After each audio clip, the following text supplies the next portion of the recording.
Hello and welcome. Today we are here for new legal topic. आज का जो हमारा लीगल टॉपिक है वह है बैंकिंग मुहतसिब, उसकी पावर्स और रिस्पॉन्सिबिलिटी के बारे में।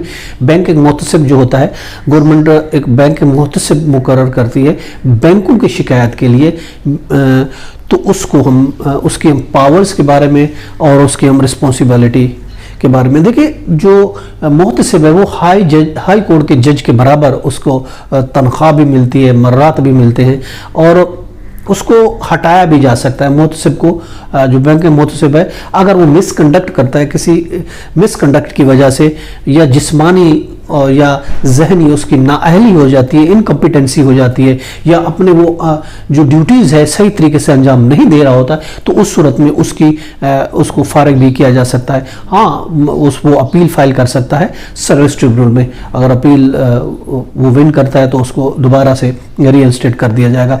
और ये जो है, इसके लिए इसको अलहदा से जब ये मुकर्रर होता है, अलहदा इसको सेक्रेटरीट दिया जाता है और इसकी डिप्यूटेशन भी हो सकती है, परमानेंट भी हो सकती है, इसकी अपॉइंटमेंट हो सकती है, इसको पूरा सेक्रेटरीट दिया जाता है। और इसके अलावा इसकी पावर्स की अगर हम बात करते हैं तो देखिए, बैंकों से रिलेटेड जो भी मैटर्स हैं, बैंकों के जो ग्राहक हैं, उसके क्लाइंट्स हैं, उनको किसी किस्म की अगर कोई वो कंप्लेन है, ग्राहकों को कोई शिकायत है, कर्ज लेने वाले हैं, कर्ज दहिंदगान हैं, उनको कोई शिकायत है कर्ज के रिलेटेड थे, और इसके अलावा बैंक से किसी किस्म की कोई अगर कंप्लेंट है तो उसको फैसिलिटेट करता है बैंक के मुझसे एमिकेबल सेटलमेंट के लिए। After hearing of the case, जो भी आप कंप्लेंट करें, हियरिंग करने के बाद एमिकेबल उसकी सेटलमेंट की कोशिश करता है। बैंक ये फैसला तब करेगा जब आप एक उसका प्रोसीजर है, एप्लीकेशन देंगे, हियरिंग होगी, सुनने के बाद ही वो फैसला करेगा। अगर वो अगर कंसेंट से शिकायत दूर ना हो, अगर वो कहता है कि आपस में रिकंसिलेशन, एमिकेबल सेटलमेंट में कोई शिकायत अगर दूर करने का नहीं करता है, तो फिर बैंक मुहतसिब को यह इख्तियार है कि वो अपना फैसला सादर करे, अपना फैसला सुनाएगा और उस बैंक को उस पर अमल भी करना पड़ेगा।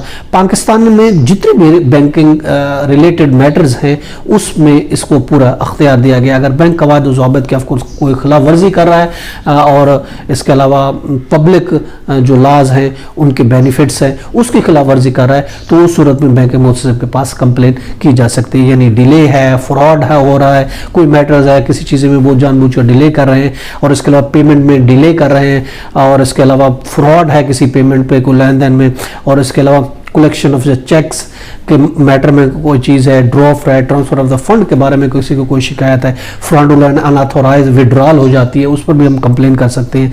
और उसके अलावा एक्सपोर्टर इम्पोर्टर हैं, उनका पैसों का जो लेन देन होता है लेटर ऑफ क्रेडिट के हवाले से, वो अगर कोई है तो वो भी शिकायत कर सकता है। और इसके अलावा मार्कअप, इंटरेस्ट के बारे में, और इसके अलावा violation of the state bank of rules, जो स्टेट बैंक के रूल्स बनाए गए उसकी कोई खिलाफ वर्जी करता है, यूटिलिटी बिल पे करते हैं उस सिलसिले में कोई कंप्लेन है, करप्शन है, और इसके अलावा बैंक के और जो मुलाजिम हैं उनके खिलाफ अगर कोई चीज़ है, तो ये सब चीज़ें जो कंप्लेन है, ये उसकी पावर्स है, अख्तियार बैंकिंग मुहतसिब को, तो ये सारी हम कंप्लेन कर सकते हैं बैंकिंग मुहतसिब को।